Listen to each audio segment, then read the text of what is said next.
ఇవాళ భగవాన్ రమణుల గురించి మనం కొన్ని విషయాల్ని విజ్ఞాపన చేసుకుందాము అని అనుకున్నాం. నేను మీకు ఒక విషయాన్ని నివేదన చేస్తాను. రమణుల గురించి వినేటప్పుడు కేవలం దాన్ని ఒక కథాంశంగా వినేటటువంటి ప్రయత్నాన్ని చెయ్యకండి. మహాపురుషుల యొక్క జీవితాలు చదువుతున్నప్పుడు, మహాపురుషుల యొక్క జీవితాలకి సంబంధించినటువంటి ఘట్టములను వినేటప్పుడు మీరు ఒక కొత్త కోణంలో దాన్ని వినవలసి ఉంటుంది. రమణులు మహాజ్ఞాని. మీరు వారి గురించి ఇప్పుడు నేను చెప్తుండగా వారి జీవితం గురించి విందురు గాని, రమణుల జీవితంలా కోట్ల మంది జీవితాల్లో ఒక్కరి జీవితం కూడా ఉండదు. ఆయనకి 17వ ఏట ఎటువంటి భావన కలిగిందో అటువంటి భావనతో వారి శరీరమును విడిచిపెట్టేంత వరకు ఉన్నారు. ఒక జ్ఞాని గురించి విని మీరు పరవశం పొందాలి. జ్ఞాని చేసినటువంటి బోధని మీరు పట్టించుకోవాలి తప్ప రమణ మహర్షి గురించి మీరు విని రమణ మహర్షి గురించి చదువుకుని మీరు రమణ మహర్షిలా ఉందామని అనుకుంటే బాగా జ్ఞాపకం పెట్టుకోండి, జీవితం పాడైపోతుంది. అలా చేయరాదు. నేను ఎందుకు ఈ మాట ముందు చెప్తున్నానంటే చాలామంది జీవితాలు ఇలాగే అయోమయం చేసుకుంటారు. మహాపురుషులను మీరు అనుకరించరాదు. మీరు మహాపురుషులు అయిపోయిన తర్వాత మీ నడువడి ఒకలా ఉంటుంది, మీ ప్రయత్నం అక్కర్లేదు. మీ అంతటా మీరు మహాపురుషులు అయ్యేంత వరకు మీరు మహాపురుషులను అనుకరించరాదు. 2, అజ్ఞానులను కూడా అనుకరించరాదు. ఈ 2 ఎప్పుడూ జీవితంలో బాగా జ్ఞాపకం పెట్టుకోండి.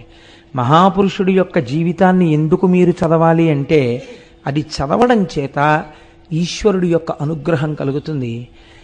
ఒక జ్ఞాని యొక్క జీవితంలో ఉండే అవస్థలను భగవంతుడు చెప్పినటువంటి భగవద్గీతాది విషయములు ఎలా సమన్వయం జరుగుతాయో, ఎంత ఆశ్చర్యకరమైనటువంటి రీతిలో ఆ జీవితాలు ఉంటాయో అర్థం చేసుకోవడం కోసం మాత్రమే మీరు దాన్ని సమన్వయం చెయ్యాలి తప్ప రమణుల గురించి ఇవాళ విని రేపు మనం కూడా రమణుల్లో అయిపోదాము అనేటటువంటి ప్రయత్నాన్ని ఏ ఒక్క విషయమునందు చేయరాదు. అలా చేస్తే నేను మళ్ళీ హెచ్చరిక చేస్తున్నాను, జీవితాలు అయోమయావస్థకి గురి అవుతాయి. అటువంటి పని ఎప్పుడూ చేయరాదు. మరి దేన్ని స్వీకరించవలే అంటే కేవలముగా వారి ఉపదేశాన్ని మీరు స్వీకరించాలి. ఆ జీవితములో ప్రతిపాదింపబడినటువంటి సత్యాన్ని మీరు స్వీకరించాలి. వారి జీవితంలో ఆ దశలను గమనిస్తున్నప్పుడు ఒక జ్ఞాని ఎంత గొప్పగా ఉంటాడు అన్నదాన్ని మీరు గమనించాలి తప్ప మీరు ఇమిటేట్ చేసే ప్రయత్నం చేశారనుకోండి, చాలా లేనిపోని ఇబ్బందులు వస్తాయి. అది మాత్రం బాగా దృష్టిలో పెట్టుకోండి. ఎందుకంటే నేను ఈ మాట ఇంత బాగా నొక్కి చెప్పవలసిన అవసరం ఎందుకు ఏర్పడుతోందంటే సమాజంలో ఒక అయోమయ అవస్థ నెలకొని ఉంది. ఇప్పుడు గభాలన ఎవరో పెద్దల గురించి చదవడం, ఎక్స్టెంపోర్ అంటారు చూసారా ఇంగ్లీష్లో, చాలా ఆవేశపూరితంగా మనం కూడా అలా ఉండవచ్చు అనేటటువంటి ఒక నిర్ణయానికి వచ్చేయడం కొంచెం ఎక్కువగా కనపడుతుంది ఆ పోకడ. అలా ఉండకూడదు. మీరు దేన్నైనా అధ్యయనం చేసినప్పుడు, దేన్నైనా విన్నప్పుడు మీరు చాలా ప్రశాంత చిత్తులై ఇందులో మనం స్వీకరించవలసిన అంశమేమి అన్నది మీరు స్థాయిని బట్టి మీరు నిర్ణయించుకోవాలి. అంతేకాని మీ స్థాయిని మీరు గుర్తిరగకుండా ఉపాసకుడు లేనిపోని పరుగులు పెట్టరాదు. అలా పరుగులు పెడితే ఏమవుతుందంటే ఇబ్బందులు వస్తాయి. కాబట్టి మీరు దాన్ని బాగా దృష్టిలో పెట్టుకుని ఈ విషయాన్ని వినండి. 2, నేను ఒక్క విషయం చెప్తే మీకు బాగా అర్థం చేసుకుంటారు. నేను మీకు ఈ ప్రవచనాలు చేస్తున్నాను. నేను ఇన్ని ప్రవచనాలు చేస్తుండగా ఒకవేళ నా కూతురికి జ్వరం వచ్చిందనుకోండి, జ్వరం వచ్చి అది ఇంట్లో 100 జ్వరం 101 డిగ్రీలు జ్వరం వచ్చి పడుకుందనుకోండి, నేను ఇవాళ ఉపన్యాసం చెప్పడానికి ఎంత సంతోషంతో వచ్చానో నా కూతురు 101 డిగ్రీల జ్వరంతో పడుకుని ఉండగా నేను ఏమీ పట్టించుకోకుండా ఇది కేవలముగా పిల్లకి వస్తే వస్తుంది జ్వరం, దీని గురించి బాధ ఏమిటి అని నడిచి వచ్చేయవచ్చా? గృహస్థాశ్రమంలో అలా కుదరదు. నువ్వు గృహస్థుగా ఉన్నంతకాలం నువ్వు వారి గురించి పట్టించుకోవలసిన బాధ్యత కూడా నీకుంది.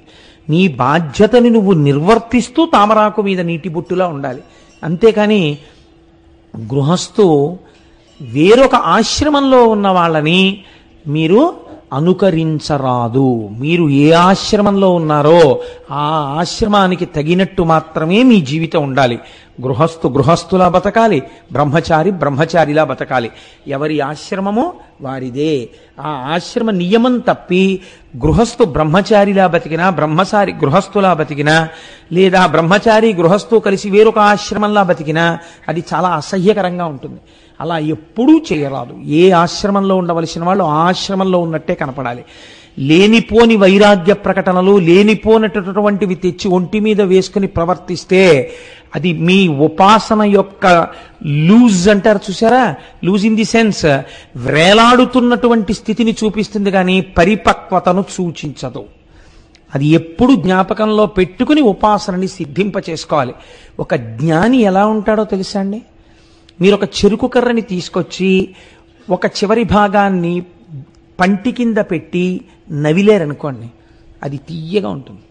మీరు ఒక మరలోకి పెట్టి చెరుకు కర్రని నలిపేశారనుకోండి, అది తీయగా ఉంటుంది.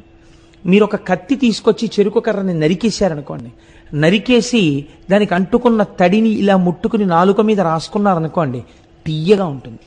చెరుకు కర్రని మీరు ఏం చెయ్యండి తీయగానే ఉంటుంది.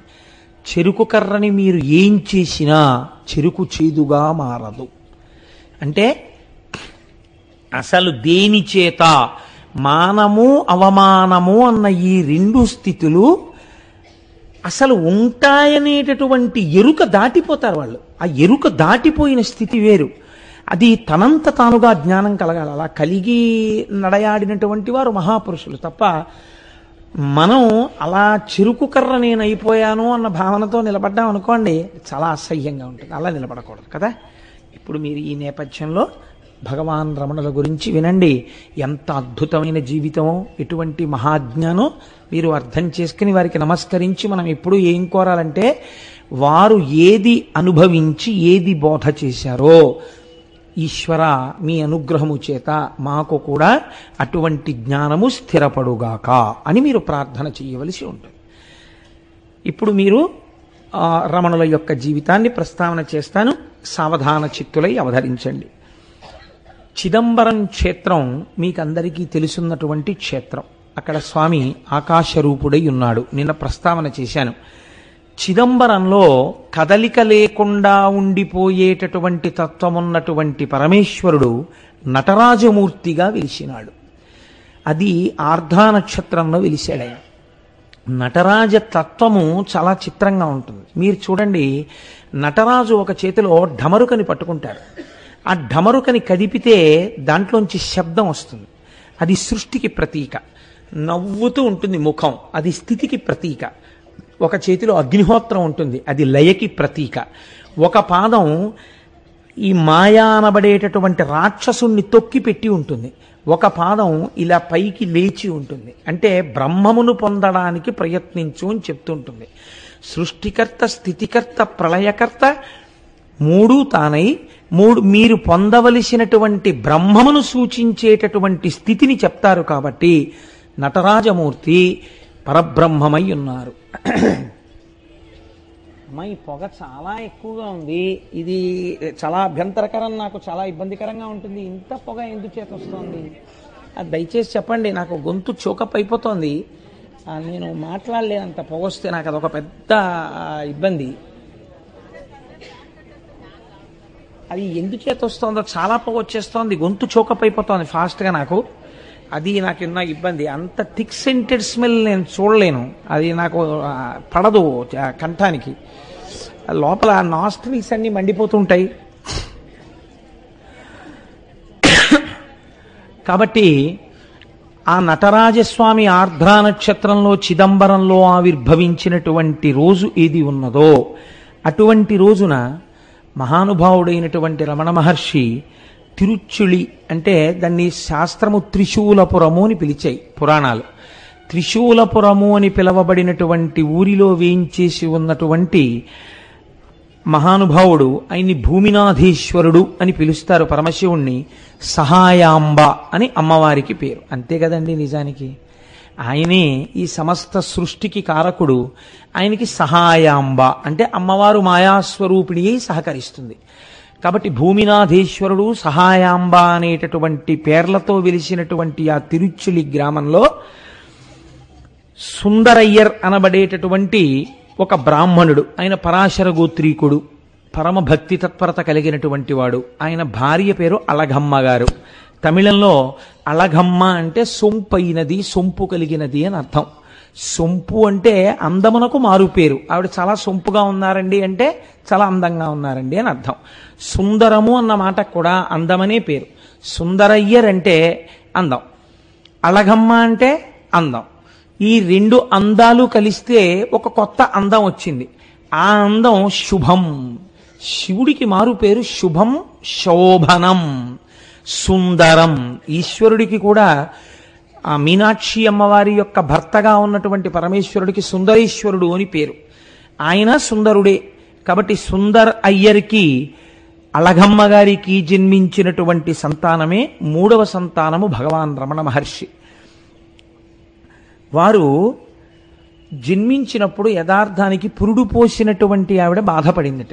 ఎందుకు బాధపడింది అంటే, ఆడపిల్ల పుడుతుందనుకున్నాను, వరసైనటువంటి వాడు ఒకడు మేనబావ అయ్యేవాడు ఉన్నాడు, ఆడపిల్ల పుట్టలేదు, మగపిల్లాడు పుట్టాడు. మొట్టమొదట పుట్టినటువంటి ఆడపిల్లేమో శరీరాన్ని వదిలిపెట్టేసింది, ఆడపిల్ల కాలేదే అని బాధపడిందిట. ఆవిడికి కళ్ళు లేవు, అంధురాలు ఆవిడ. పురిట్లో సాయం చేశారు బంధువు. ఆ పక్కన పురుడు పోస్తున్నటువంటి పూటకోళ్ళ, ఆ పురుడు పోసేటటువంటి మంత్రసాని అందిట. పుట్టిన పిల్లాడు ఎంత అందంగా ఉన్నాడో తెలుసా? బంగారు రంగులో మిరిసిపోతున్నాడు. నొక్కుల జుత్తు, పట్టు కూర్పులా ఎంత జుత్తుందో తెలుసా? ఈ పిల్లాన్ని కానీ నువ్వు చూడగలిగి ఉండి ఉంటే ఆడపిల్ల పుట్టలేదన్న మాట అని ఉండేదానివి కావు, అంత అందగాడు పుట్టాడు అందిట. ఆవిడ ఆ వృద్ధురాలు, సరే అంత అందగాడు పుట్టాడు, మగ పిల్లవాడు పుట్టాడు అని ఆ సమయంలో సంతోషించింది. ఈ పిల్లవాడే, ఈ 3వ కాన్పులో జన్మించినటువంటి పిల్లవాడే రమణ మహర్షి. ఆ తర్వాత ఒక కుమారుడు కలిగాడు. ఆయన పేరు నాగసుందరుడు. ఆఖరణ పుట్టినటువంటి అమ్మాయి పేరు అలమేలు. వారికి కులదైవం వెంకటేశ్వరుడు. కాబట్టి పుట్టినటువంటి పిల్లవాడికి ఏ పేరు పెట్టాలి అని ఆలోచన చేశారు. ఆలోచన చేసి వెంకటేశ్వరుడు అన్న పేరు వచ్చేటట్టుగా వెంకటరమణన్ అని పేరు పెట్టారు. అలా వెంకటరమణన్ అని పేరు పెట్టడానికి ఒక కారణం ఉంది. వీళ్ళ ఇంట్లో ఒకానొకప్పుడు ఒక సాధువు వచ్చి వీధిలో నిలబడి భవతి భిక్షాందేహి అన్నాడు. అంటే ఎప్పుడో వాళ్ళ పూర్వం జరిగినటువంటి కథ ఇది. వాళ్ళు అన్నారు, ఏమయ్యా నీకు భిక్ష కావలసి వచ్చిందా, భిక్ష వెయ్యం పొమ్మన్నారు. అంటే ఆయన అన్నాడు గుమ్మం ముందు నిలబడి, మీరు నేను భిక్షకి వచ్చి మీ ఇంటి ముందు నిలబడిన పరివ్రాజకుడను ఇంత చులకన చేసి మాట్లాడారు కనుక ప్రతి తరంలో ఒకడు మీ ఇంట్లో సన్యసిస్తాడు అని వెళ్ళిపోయారు. అప్పటి నుంచి వాళ్ళ ఇంట్లో ప్రతి తరంలో ఒకరు సన్యాసి అయి వెళ్ళిపోవడం అనేటటువంటిది అలవాటుగా ఉంది. ఈ సుందరయ్యర్ అన్నగారు ఒక ఆయన ఉండేవారు. ఆయన కూడా మహాభక్తుడు. 18 సంవత్సరాలు మాత్రమే వారు మామూలుగా సాంసారికమైనటువంటి జీవనమునందుండి సుఖములను అనుభవించారు. 18వ సంవత్సరం రాగానే వెంకటేశ్వర అయ్యర్ వారి పేరు, వారు సన్యసించి చిదంబరం వెళ్ళి కూర్చున్నారు. ఆయన ఏం చేసేవారోటో తెలుసా అండి? చిదంబరం కొండకి ఎవరైనా ప్రదక్షిణం చేసి రాగానే వారి చెప్పులు అడుగు బుచ్చుకుని ఆ చెప్పులు తుడుస్తూ ఉండేవారు. ఆయన చిదంబరం కొండకి ప్రదక్షిణం చేశారు అని. రమణ మహర్షి యొక్క తండ్రి గారైన సుందరేశ్వర అయ్యర్ తన అన్నగారు జ్ఞాపకానికి వచ్చి ఆయన పేరు కూడా కలుపుకున్నట్టుంటుంది అని చెప్పి వెంకటరమణన్ అనబడేటటువంటి పేరు రమణ మహర్షికి ఉంచారు. వారు భవిష్యత్తులో వారే భగవాన్ శ్రీ రమణ మహర్షి అని పిలువబడ్డారు. ఈయన చిన్నతనంలో ఏకసంతాగ్రాహి. ఈ పిల్లవాడు కొంచెం పెరిగి పెద్దవాడు అవుతున్నాడు. 8వ ఏట ఉపనయనం చేశారు తండ్రి గారు. ఇంగ్లీష్ చదువు నేర్పించాలనేటటువంటి ఉద్దేశ్యంతో తమ్ముడు ఉన్నాడు సుందరేశ్వర అయ్యర్ గారికి. ఆయన పేరు సుబ్బ అయ్యర్ అంటారు. ఆ సుబ్బ అయ్యర్ అనబడేటటువంటి ఆయన దిండిగల్లో ఉద్యోగం చేస్తున్నారు. అక్కడ ఇంగ్లీష్ మీడియం స్కూల్స్ ఉన్నాయి. అందుకని రమణ మహర్షిని, నాకంటే అలవాటు మీద రమణ మహర్షి అని వస్తుంది, అప్పటికి రమణ మహర్షి అన్న పేరు లేదు, వెంకటరమణన్ గారిని, వెంకటరమణన్ని ఆయన యొక్క అన్నగారైనటువంటి నాగస్వామిని ఇద్దరినీ కూడా ఆ దిండిగల్ పంపించారు. పంపిస్తే అక్కడ ఇంగ్లీష్ మీడియం స్కూల్స్లో చదువుకునేవారు. చిన్నతనంలో ఈ వెంకటరమణన్ చాలా ఆశ్చర్యకరమైనటువంటి జీవితం. ఎందుచేత అంటే ఈయన ఎటువంటి నిద్రపోయేవారంటేట, అసలు ఆ నిద్రపోతుంటే గుద్దేసినా సరే ఆయనకి తెలిసేది కాదు. చిత్రం ఏమిటంటే, ఒకసారి వాళ్ళ ఇంట్లో సుబ్బయ్యర్ గారి ఇంట్లో కొడుకు పుట్టినరోజు అవుతోంది. చీకటి పడిపోయింది, 7 అలా అయింది టైము. ఒక్కసారి మేము గుళ్ళోకి వెళ్ళి నమస్కారం చేసుకొస్తాం, నువ్వు చదువుకుంటున్నావు కదా చదువుకుంటుండు అని చెప్పి అన్నం పెట్టేసి వాళ్ళ పిన్నమ్మ గారు, బాబాయ్ గారు, వెంకటరమణన్ యొక్క అన్నగారైనటువంటి నాగస్వామి, ఇతర కుటుంబ సభ్యులందరూ పక్కనున్న దేవాలయంలోకి వెళ్ళారు మధురలో. ఈయన్ని ఆ దిండిగల్లో దీపం తగ్గించుకుని పడుకోమన్నారు. నువ్వు చదువుకుంటుండు అన్నారు. ఈయన చదువుకుని కొంతసేపు అయిపోయిన తర్వాత నిద్ర వస్తోందని చెప్పి దీపం తగ్గించి నిద్రపోయారు. వాళ్ళు దేవాలయంలో దర్శనం చేసుకుని తిరిగి వచ్చారు. తలుపులు కొట్టారు, పెద్ద పెద్ద చప్పుళ్ళు చేశారు, అందరూ కలిసి అరిచారు, కేకలేశారు. ఊరంతా పోగొడిపోయింది. ఈయన మాత్రం నిద్ర లేవలేదు. ఇప్పుడు లోపలున్న పిల్లవాడికి ఏదో ప్రమాదం జరిగి ఉంటుంది అని ఆలోచించి ఈ అన్నగారైనటువంటి నాగస్వామి గోడ దూకి లోపలికి వెళ్ళాడు. గోడ దూకి లోపలికి వెళ్ళి తలుపులు తాళం తీశారు. బయట నుంచి తాళం తీసేటటువంటి స్థితిలో ఉన్న తాళం కప్పది. అదృష్టవశాత్తు ఊళ్ళో ఉన్న ఎవరి తాళం చెవో సరిపోయింది. తాళం తీసి అందరూ లోపలికి వెళ్ళారు. చిత్రం ఏమిటంటే, నిద్రపోతున్న వెంకటరమణన్ని ఇంతమంది కలిసి గుద్దేశారు, ఇంతమంది కలిసి పొడిచారు, మీదెక్కి తొక్కారు. ఆయన లేవలేదు. ఆయన తర్వాత ఎప్పుడో లేచారు. లేచి ఏమిటి మీరు ఇంతమంది ఉన్నారు ఇంట్లో అని అడిగారు. అడిగితే, ఇంతమంది ఉండడం ఏమిట్రా, ప్రారంధం ఇదేం నిద్ర రా, అసలు ఇంత ముద్దు నిద్ర ఏమిట్రా నీకని అడిగారు. ఆయన చిన్నతనంలో ఆటలాడుకునేటటువంటి రోజుల్లో మంచి క్రీడా ప్రావీణ్యం ఉన్నవారు. అందరూ ఆయన చేతిలో ఓడిపోయేవారట. ఈ ఓడిపోయిన వారు ఆయన మీద కక్ష ఎలా తీర్చుకోవాలి అని ఆయన నిద్రపోతున్నప్పుడు లేపి 2 భుజాల కింద చేతులేసి నడిపించి తీసుకుపోయేవారు.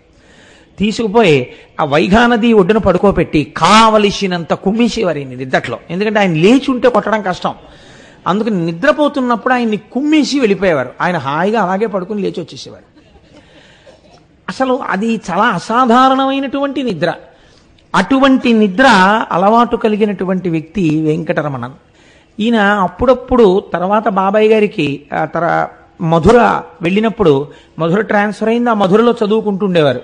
చదువుకునే రోజుల్లో ఈయన అప్పుడప్పుడు మాత్రమే వెళ్ళారు మీనాక్షి అమ్మవారి దేవాలయానికి. వెళ్ళేదో దర్శనం చేసుకుని వచ్చేస్తుండేవారు. ఆయనకి మధుర వెళ్ళినటువంటి రోజులలో ఉన్న అలవాటు ఏమిటంటే, రాత్రి 10 అవగానే ఇంట్లో అందరూ నిద్రపోతుండగా ఓ తలగడా పెట్టి దాని మీద దుప్పటి వేసేసి అందరూ నిద్రపోయారన్న తర్వాత గోడ దూకి బయటికి వెళ్ళిపోయి, ఈయన వెళ్ళిపోతూ ఇంకో పిల్లాడున్న ఇంటి గోడ మీద ఓ రాయి పెట్టేవారు. ఆ పిల్లవాడు కూడా ఇలాగే తలగడా పెట్టి గోడ దూకేసి, ఇంటి గోడ మీద రాయి ఉందంటే వెంకటరమణన్న ఆడడానికి నది ఒడ్డుకి వెళ్ళాడనమాట.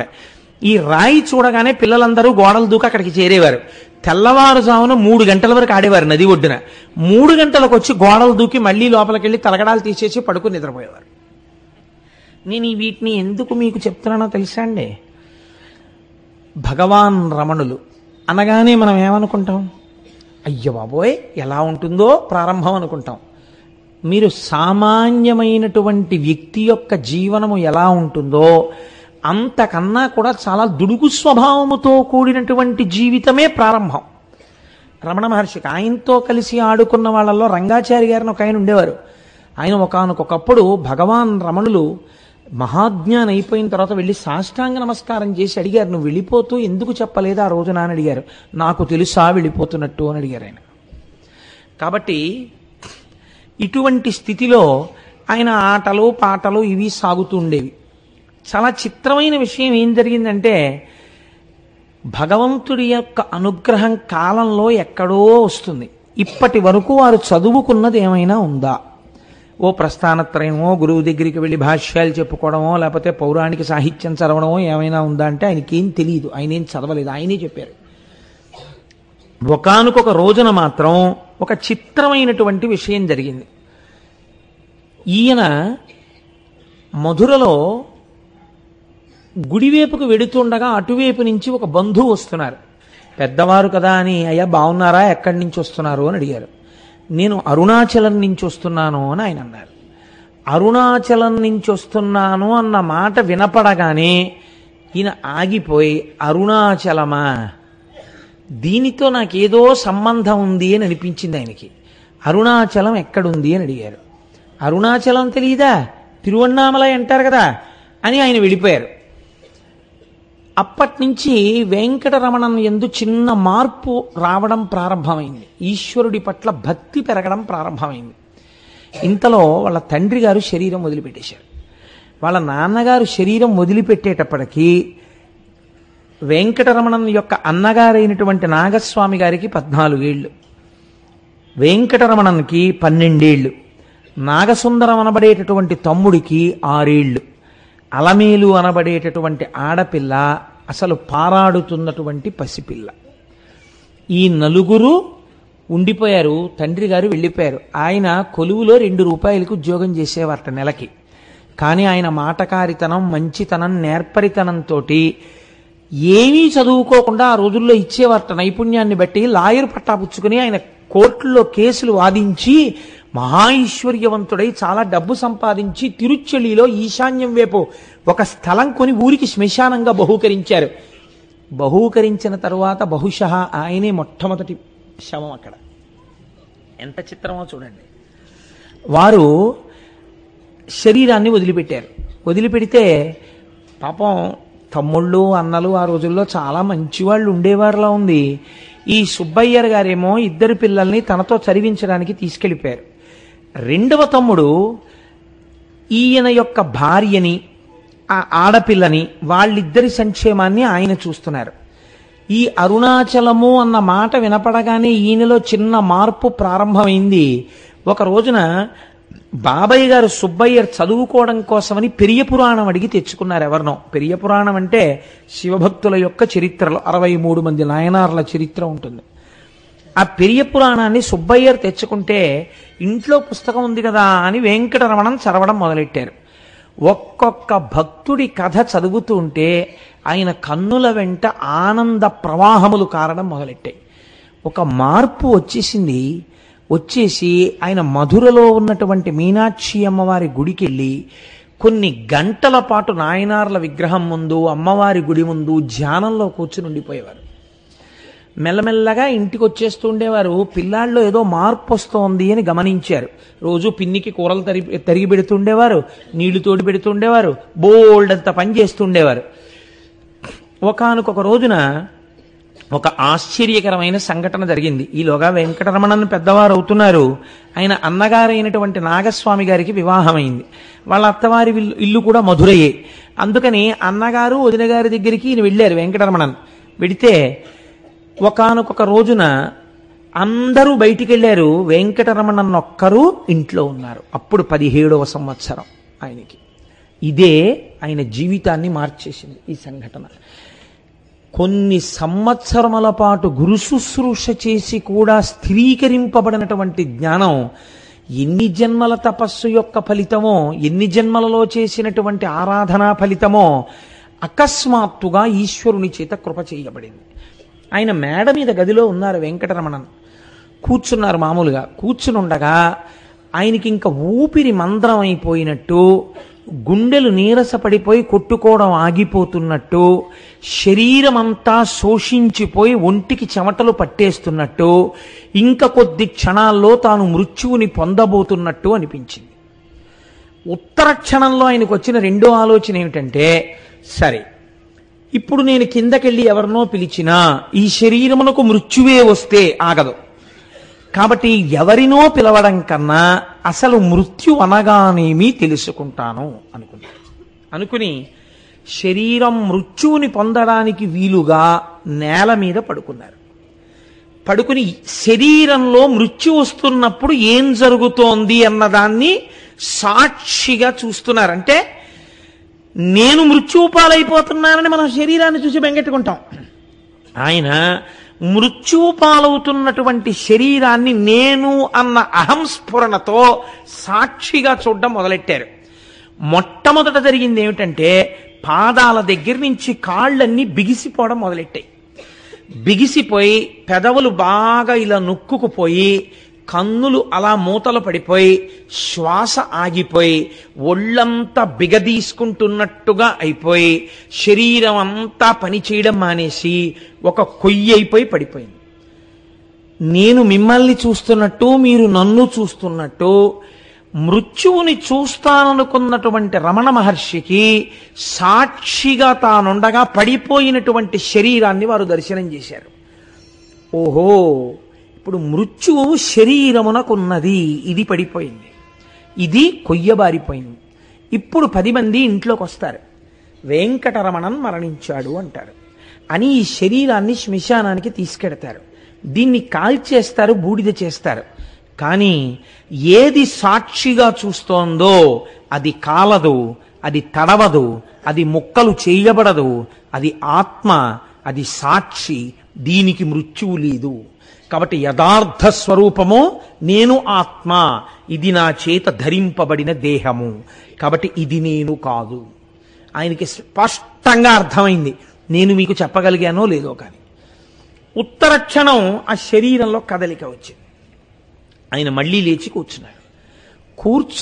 కానీ శరీరం నుంచి విడిపోయినప్పుడు ఏ సుఖాన్ని పొందారో, సాక్షిగా ఉన్నప్పుడు ఏ ఆనందాన్ని పొందారో ఆ ఆనందం కోసమని వెంపర్లాట మొదలైంది. ఇప్పుడు తాను ధ్యానం చెయ్యాలన్న తాపత్రయం ఎక్కువైపోయింది. తను వెంకటరమణన్ కూరలు తరుగు అంటే కూరలు తరిగినా, నీళ్లు తోడినా, నేను వెంకటరమణన్ అనుకుని శరీరం వంక చూసుకున్నా ఒంట్లో మంటలు పుట్టినట్టు అనిపించేది.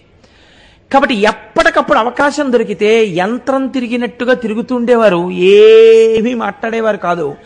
అవకాశం దొరికితే కూర్చుండిపోయి అంతర్ముఖులైపోయి తాను సాక్షిగా ఉంటూ అన్నీ చూస్తుండేవారు. ఇది అలవాటు పడిపోయింది.